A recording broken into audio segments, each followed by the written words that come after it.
Merci beaucoup. Donc, par rapport à l'exposé de Catherine ce matin, qui vous a présenté toute la chaîne de valeur des compétences de Caliment, en fait, vous allez voir qu'on se positionne vraiment à l'extrémité de la chaîne, à savoir l'étude des effets santé de l'alimentation. Donc, effectivement, on va faire cet exposé à deux têtes, Amélie étant de la société Le Sieur, avec qui nous avons une collaboration, comme vous allez le voir. Donc en fait, cet axe nutrition de population spécifique, et comme vous avez dû le voir dans les petites plaquettes, est un axe relativement récent dans Caliment. Alors pourquoi s'y intéresser? Effectivement, je pense que de toute façon, si vous êtes là, vous êtes tous convaincus que l'alimentation a vraiment un rôle à jouer sur le plan de la santé, et ça avait déjà été constaté il y a très longtemps par Hippocrate.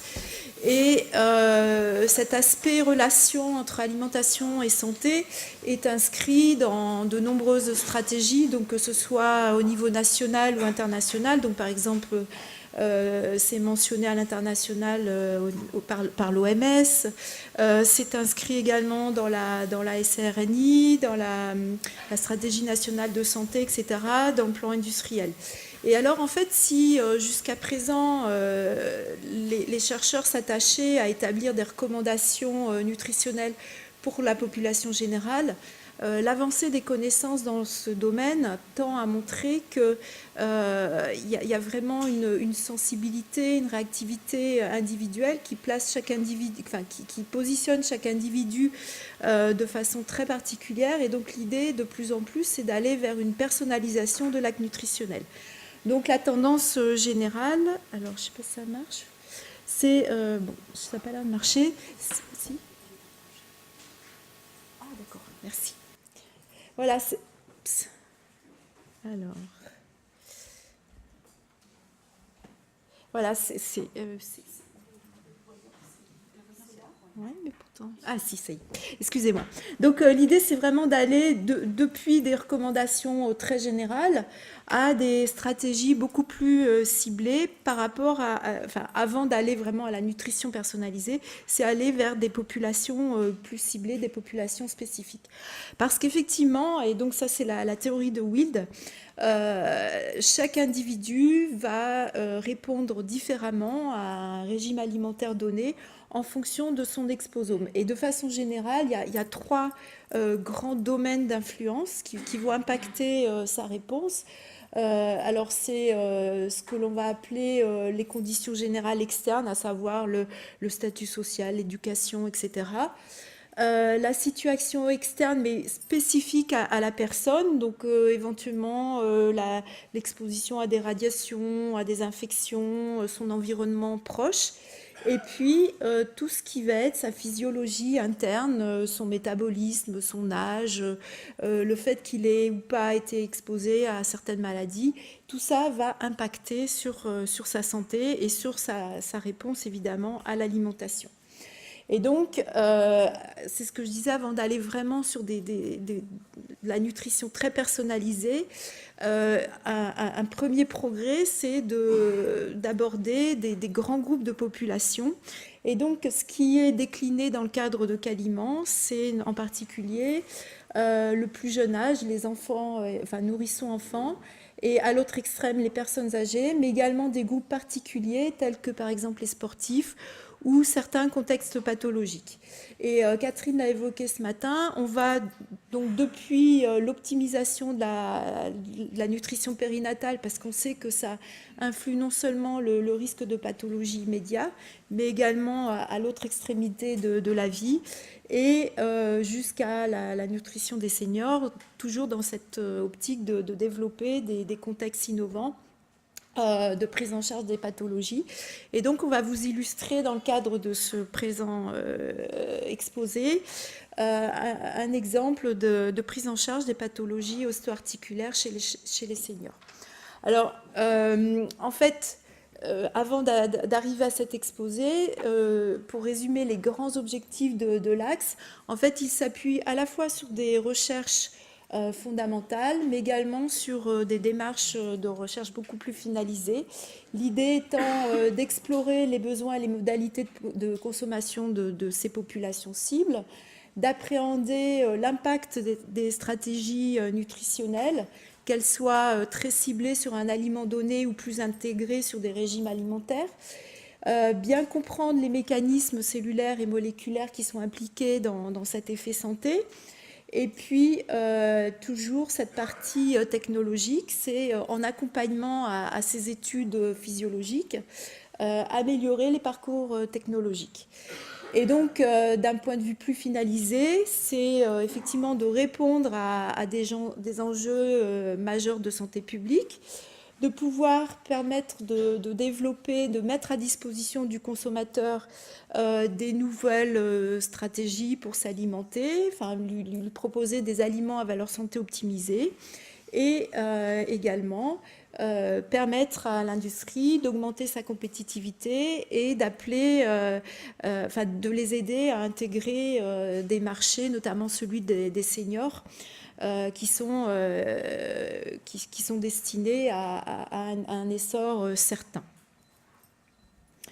Alors voilà le schéma stratégique de l'Axe. Donc comme vous voyez, en fait, il est basé sur cette double compétence à la fois d'ingénierie reverse, mais également de recherche translationnelle sur les effets santé, donc avec une amélioration des itinéraires technologiques, en intégrant les principes d'éco-conception, tout ceci pour optimiser la qualité des produits et des procédés. Et donc, de l'autre côté, qui dit recherche translationnelle sous-entend qu'on va depuis le très très fondamental, donc des études in vitro sur les aspects cellulaires et moléculaires, en passant éventuellement par des étapes précliniques de validation sur des modèles expérimentaux. Et puis, on va jusqu'à des études cliniques, en principe sur volontaires sains, mais ça peut également être sur patients. Et éventuellement, on peut décliner à plus grande échelle sur des cohortes. Tout ceci ayant pour objectif de valider, de vraiment prouver scientifiquement qu'il y a un réel effet santé. Alors, on a eu quelques exemples ce matin de tout ce qui est itinéraire technologique. Donc, sur l'aspect santé, parce que je crois que ça va être un des rares exposés de la journée sur ce point-là, on cible les pathologies osseo-articulaires, la santé musculaire, la santé cardiovasculaire, la fonction motrice, donc qui englobe ces différents aspects, tout ce qui est gestion du poids, maladie métabolique, la vision, et en termes de population, donc éventuellement la dénutrition de la personne âgée, tout ce qui est perception sensorielle, comportement alimentaire et périnatalité.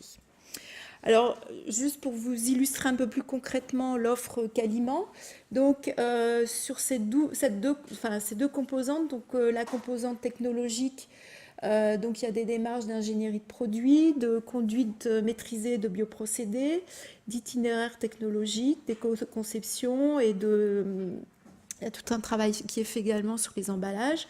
Et sur l'aspect physiologique, vous voyez qu'on décline depuis le comportement alimentaire de façon très générale jusqu'aux effets santé, donc en intégrant les aspects sensoriels, la transformation des aliments lors de la digestion et donc les différents effets santé en utilisant différentes méthodologies de nutrigénomique, de métabolisme, de métabolomique, d'épigénétique, etc.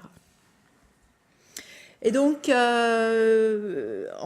pour les industriels qui sont dans la salle, comme pour ce qui a été présenté ce matin, il y a différents types de partenariats possibles. Donc, soit ce que j'ai considéré de simple en B2B, donc c'est-à-dire un partenaire industriel avec une unité de recherche. Ça peut être un peu plus complexe avec une offre un peu plus intégrée, donc un partenaire industriel avec plusieurs unités de recherche. Et ça peut être également un partenariat beaucoup plus complexe d'accompagnement pour la réponse à des appels d'offres, qui soient régionaux, nationaux, européens. Et donc, c'est un peu dans ce contexte-là que se positionne le projet qu'on va vous présenter ensuite, puisque c'est un projet ANR. Donc voilà, comme je vous l'ai dit, on va cibler la fonction locomotrice, la santé ostéo-articulaire. Donc je pense que je vous apprends rien en vous disant que suite à l'allongement de l'espérance de vie, on assiste à un vieillissement de la population. Et donc comme vous le voyez, c'est un phénomène très général au niveau mondial avec une augmentation quasi, un doublement, voire plus de la population des 65 ans entre 2004 et 2050. Bien évidemment, vous voyez que la France ne déroge pas à la règle puisque la population des 60 ans également va doubler en un siècle. Et ce vieillissement des populations, en fait, n'est pas anodin parce qu'en fait, il est accompagné par une recrudescence des pathologies liées à l'âge et donc il s'accompagne d'une augmentation des coûts de santé. Et donc, c'est d'ailleurs ce qui est mis en exergue dans le cadre du plan national industriel, mais aussi par la Silver Economy. Parce qu'effectivement, comme vous le voyez ici, en fait, il y a un delta entre l'espérance de vie en bonne santé, enfin l'espérance de vie et l'espérance de vie en bonne santé. Vous voyez qu'en moyenne, il y a à peu près entre 5 à 10 ans, suivant le pays. Et du coup, ça correspond en fait à l'émergence d'un certain nombre de pathologies comme des problèmes d'immunosénescence, les maladies neurodégénératives, les maladies cardiovasculaires, le cancer, et ce que l'on va illustrer ici, les pathologies ostéo-articulaires, et les problématiques de sarcopénie, de fonte musculaire. Alors pourquoi est-ce qu'on s'est intéressé à ces tissus? Le fait que l'appareil locomoteur soit atteint chez la personne âgée, très rapidement va se traduire par une accélération de l'entrée en dépendance de la personne. Donc c'est vraiment pas anodin lorsque ces troubles apparaissent. Et l'idée de ce projet, c'est d'étudier cette problématique de façon très intégrée, de façon holistique, et notamment du fait que les différents tissus qui constituent l'appareil locomoteur, finalement, sont des compartiments métaboliques interdépendants. Donc effectivement, on va avoir le tissu osseux, avec, vous voyez, l'apparition d'un processus d'ostéopénie lié à l'âge, mais également en ce qui concerne le muscle et le tissu adipeux, vous voyez, vous avez ici une coupe de cuisse. Vous voyez qu'avec l'âge, en fait, il y a une diminution de la masse maigre, donc la masse musculaire, et à l'inverse, la masse grasse augmente. Et donc, les mécanismes cellulaires sous-jacents à ces phénomènes sont des processus d'inflammation, de stress oxydant et notamment d'hyperremodelage, que ce soit au niveau du tissu osseux ou au niveau du tissu musculaire. Donc, on s'est posé la question de savoir quelle prise en charge nutritionnelle on pouvait proposer pour éviter l'apparition de ce genre de dégénérescence.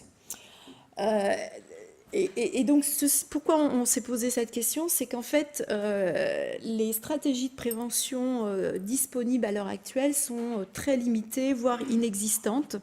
En ce qui concerne l'ostéoporose, en termes de prévention, c'était le traitement hormonal substitutif qui était classiquement prescrit, mais dont on sait qu'il est associé à des effets secondaires très importants.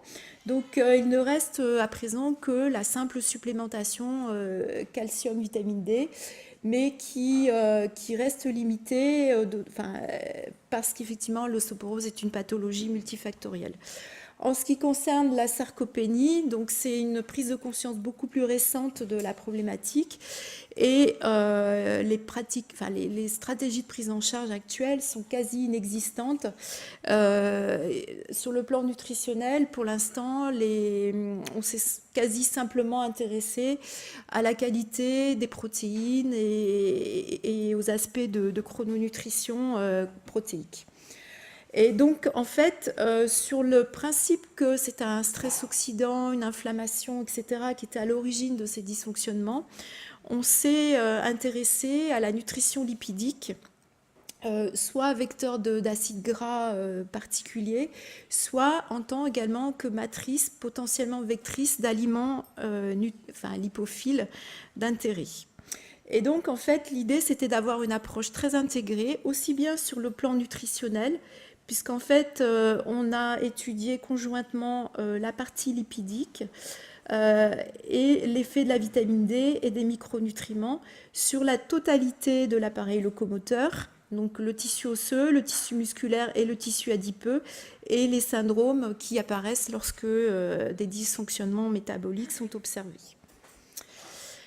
Et donc, ceci dans un contexte où il n'y avait pas d'allégation EFSA propriétaire et donc un fort potentiel de développement économique sur cette base-là, mais aussi sur le fait que la population vieillit. Donc, je vais laisser la parole à Amélie. Bonjour à tous. Donc, moi, je suis Amélie Dessy, je suis responsable des affaires réglementaires et scientifiques chez Le Sieur. Alors, Le Sieur, en 2 mots, je pense que vous devez à peu près tous connaître. On est une entreprise française centenaire. On est leader en France sur les huiles, avec des marques comme Isio 4, Puget, etc. Et on est numéro 3 sur les sauces et condiments. On appartient au groupe Avril, anciennement Sophie Protéol, qui rassemble différents intervenants, la filière des oléoprotéagineux en France. Alors, dans ce partenariat, comment il s'est monté au départ? Donc, c'est Le Sieur, on avait une volonté de travailler sur les polyphénols d'olive, dont on sait qu'ils sont très intéressants. On avait déjà eu des produits qui intégraient des dimensions de communication sur les polyphénols d'olive. Mais on avait le sentiment qu'on pouvait aller plus loin. Et donc, on a contacté au départ l'UMR 1019, l'unité ASM, donc l'unité de Véronique, pour leur expertise sur l'oleuropéine. En discutant ensemble, on s'est rendu compte que ça peut être intéressant d'aller donc déposer un projet au niveau de l'ANR, en intégrant d'autres partenaires pour leurs expertises, on va dire leurs autres expertises qui permettent de faire un projet plus important. Donc d'abord, on a été voir une autre unité de l'UMR 1019 qui est avec la volonté d'améliorer la prise en charge de la sarcopénie. Après, on a été voir l'UMR 1260 qui est à l'UNRA et l'Université de Méditerranée à Marseille pour leur expertise sur la métabolomique et la biodisponibilité, en particulier des polyphénols. On a été voir également le CTCPA, donc, qui est un centre technique à Avignon, pour leur expertise sur l'analyse des polyphénols. Et enfin, on a été voir le CNRH, qui est un centre de recherche clinique. Et donc, de tout ça, on a mis en place le projet PolyD3. En fait, on est parti au départ du côté de Le Sieur, on avait l'idée de mettre en place un petit projet préclinique sur 1 ou 2 polyphénols. Et finalement, on a pu donc faire un projet qui est beaucoup plus complet, parce qu'il y a une partie analytique, une partie in vitro, une partie in vivo, une partie ex vivo et une partie clinique, sur l'ensemble des polyphénols de l'huile d'olive. Donc concrètement, les intérêts du partenariat. Pour Le Sieur, évidemment, on a accès à des connaissances scientifiques de pointe. On a la possibilité, via l'ANR, de mener un projet beaucoup plus vaste et plus applicable, puisqu'on va jusqu'aux cliniques et pas juste aux études animales qu'on aurait fait sinon. On augmente la visibilité de Le Sieur sur les aspects scientifiques, sur la recherche, grâce à des publications. Et évidemment, au bout, l'idée, c'est de pouvoir développer un nouveau produit. Pour l'UMR 1019, ça leur permet également de renforcer leurs connaissances fondamentales dans le domaine de la biologie osseuse. Également, la possibilité de mener un projet de plus grande envergure, une plus grande visibilité également grâce à des publications. L'intérêt pour les scientifiques de voir la concrétisation de leur travail par justement le développement d'un produit. Et enfin, dans le projet, on s'était mis d'accord pour que nous financions une thèse, donc ça permet d'avoir une personne en plus pour s'occuper du projet. Et pour les autres partenaires, là encore, la possibilité de répondre à un appel d'offres national et de bénéficier d'un financement important via l'ANR. Donc après, l'intérêt du partenariat public-privé, on a une forte valeur ajoutée puisqu'on apporte chacun nos compétences spécifiques. Donc nous, Le Sieur, on a apporté notre forte maîtrise de la matière première, en particulier des huiles d'olive. Et on a une renommée internationale sur les huiles alimentaires. Pour les partenaires académiques, ça permet, eux, ils ont une capacité forte à interagir pour mener une étude intégrée. Et donc là, on avait tous les aspects de l'appareil locomoteur. Ils ont une vraie expertise reconnue dans le domaine. Le CTCPA a apporté sa vraie expertise analytique et le CNRH, sa capacité à conduire des études cliniques, et en particulier dans le cas présent multicentrique. Et donc, ça nous a permis de développer un projet pour aboutir à une solution nutritionnelle innovante pour la prévention des pathologies du système locomoteur. Merci. Alors, juste une petite diapositive pour vous expliquer un peu le projet, enfin comment il a été conçu. L'idée, c'était vraiment d'avoir une recherche intégrée et translationnelle, donc qui va depuis le in vitro, le trait cellulaire moléculaire, jusqu'à la clinique. donc, et qui était basée sur plusieurs étapes. Donc une première étape de sélection des huiles pour répondre aux hypothèses de travail, donc leur richesse, enfin, notamment leur richesse en polyphénol et la qualité de ces polyphénols. L'idée était également d'enrichir certains régimes, notamment en un acide gras particulier, le DHA, ou en vitamine D. Il y avait une première étape d'étude de biodisponibilité, de voir un peu l'interaction de ces différents micronutriments. Et ensuite, le cœur du projet était axé sur la démonstration scientifique de l'effet santé de ces huiles optimisées, en passant donc par des aspects cellulaires et moléculaires sur les différents types cellulaires osseux, musculaires et adipeux impliqués dans le système locomoteur. Une validation préclinique sur modèle rat et sur souris, et une étude sur volontaires sains. Donc on ne peut pas vous donner énormément de résultats puisqu'il n'y a qu'une petite partie du projet qui est publiée, et notamment c'est plutôt cet aspect-là, l'étude préclinique, qui met bien en exergue le fait que l'huile vierge enrichie en vitamine D est protectrice pour les tissus osseux et musculaires. L'étude clinique est toujours en cours, donc on ne pourra pas vous donner d'éléments. Et donc l'idée, c'est bien le développement d'aliments innovants, à valeur santé optimisée, et donc en ayant des retombées à la fois pour la filière, mais également en termes de santé publique, puisque l'idée, c'est vraiment d'aider les seniors à gérer leur santé ostéo-articulaire. Et je vais laisser la parole à Amélie pour la dernière diapo. Donc juste un peu en synthèse, on a voulu mettre en avant les points clés de succès pour ce genre de projet, et ce qui s'est très bien passé chez nous. Le premier facteur clé de succès, c'est évidemment d'être patient. C'est comme dans tous les projets collaboratifs, hein. Il y a eu 1 an entre l'idée et la réponse de l'ANR. On a encore eu 6 mois avant de pouvoir réellement démarrer le projet, donc il y a un petit peu d'impatience sur la fin. Il faut évidemment être très attentif à la communication entre les partenaires. Dans notre cas, on était 6 partenaires dans 4 villes, 5 sites qu'il fallait coordonner pour les réunions de travail, évidemment, mais les analyses également, parce qu'il y avait, par exemple, sur l'étude RA, les tissus partaient à différents endroits, et les communications, évidemment, que tout le monde communique de façon coordonnée et que tout le monde soit d'accord sur ce qu'on fait. La flexibilité également, puisqu'il a fallu adapter le programme de recherche. On avait des idées au départ, on avait un programme défini, puis on a eu des surprises, on a eu une étude animale qui ne s'est pas forcément passée comme on le voulait, enfin qui ne s'est pas terminée comme on le voulait, donc on a réussi à en lancer une deuxième, et ça nous a, là encore, amené à modifier un peu le programme de recherche au niveau des études qu'on avait prévues dans l'étude clinique. On avait une étude de cinétique qui était prévue, qu'on a préféré remplacer par de la métabolomique. Donc voilà, flexibilité. Et puis pour finir, l'entraide entre partenaires. Alors ça, c'est tout bête, hein, mais on a eu par exemple des problèmes de recrutement sur un centre. L'autre centre a accepté de se substituer pour pouvoir arriver à tous parvenir à notre objectif commun de recrutement pour arriver à avoir une étude clinique complète et de qualité. Amélie est modeste, mais on a effectivement, comme on a été amené à intégrer des études un peu supplémentaires au programme initial, le SIEUR a été très bienveillant et s'est spontanément proposé pour prendre en charge les surcoûts. Voilà. Je vais vous inviter. Merci beaucoup. Oh.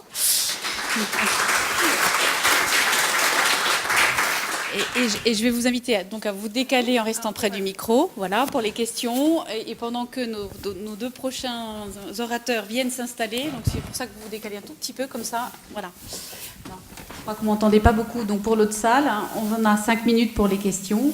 Donc, y a-t-il des questions ? C'est juste une question de curiosité. En fait, c'est une étude qui s'applique à la population féminine, et les chiffres que vous donniez sur l'ostéoporose et l'autre syndrome, c'est la population féminine qui est touchée ou tout sexe confondu ?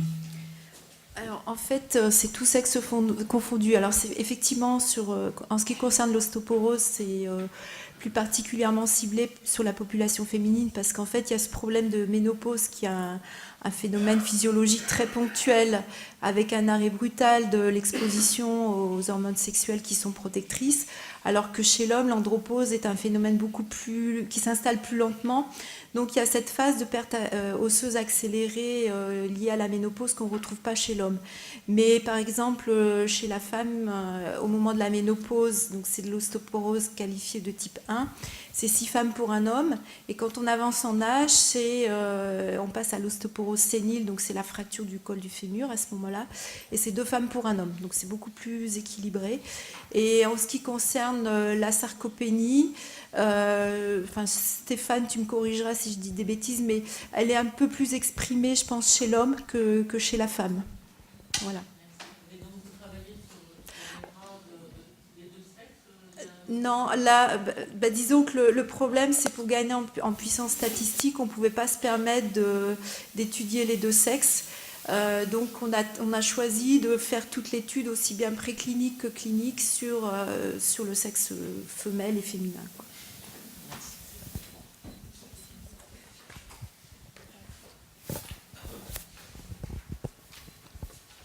Bonjour, Nathalie Roudier, on m'entend ? Consultante en nutrition dans les affaires scientifiques et réglementaires chez Orchidali. Comment, si le résultat est positif, c'est une question pour Amélie Dossy, comment vous pensez valoriser votre produit après ? Alors c'est une très très bonne question, évidemment. Pas facile à répondre parce qu'on va arriver sur des effets très spécifiques. Évidemment, l'idée, ce serait d'arriver à déposer une allégation 13.5. Oui, j'imagine. Après, avec toutes les questions qu'il y a sur la propriété des résultats, etc. Ça, je pense qu'on en parlera l'année prochaine. On regardera vraiment en fonction des résultats s'il y a quelque chose à faire. Mais c'est vrai que, vu l'ensemble de données qu'on aura au sein du même projet, je pense que ça peut donner une force supplémentaire d'avoir vraiment des études à tout niveau, de partir du mécanistique jusqu'à l'étude clinique pour déposer une demande d'allégation dessus. Après, il y aura toutes les problématiques marketing. Alors ça, c'est encore tout à fait autre chose. Mais on sait que les seniors n'aiment pas forcément les produits pour les seniors. Donc on verra comment il faut le présenter. Ça, je passerai le relais à mon équipe marketing qui est censée être spécialiste dessus. Est-ce que dans l'autre salle, vous avez une question ? Alors, vous m'entendez ? Oui. Il n'y a pas de question à la salle. Je peux en poser une qui est peut-être un peu naïve, je ne sais pas. En tout cas, de ma part. Dans le début de l'exposé, vous avez beaucoup parlé de...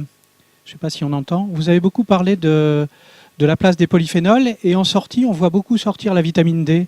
Est-ce que vous pouvez faire un petit commentaire sur cela ? Il n'y a pas eu beaucoup de résultats, bien sûr, mais pour éclairer un peu sur ce point. Oui, alors effectivement, on a été très rapide sur les résultats parce que la commande était plutôt d'expliquer le principe de la collaboration. Donc effectivement, la contribution des polyphénols est fondamentale dans ce projet parce qu'effectivement, on a comparé donc des huiles vierges avec des huiles raffinées, donc dépourvues en polyphénol. Et en fait, les huiles raffinées n'avaient pas d'effet, on n'a pas observé d'effet bénéfique avec les huiles raffinées. Et en fait, visiblement, ce qui ressort du projet, c'est vraiment une espèce de synergie entre la vitamine D et les polyphénols. Parce que même l'huile raffinée enrichie en vitamine D n'a pas été associée à des effets santé. Donc c'est vraiment cette synergie polyphénol et vitamine D.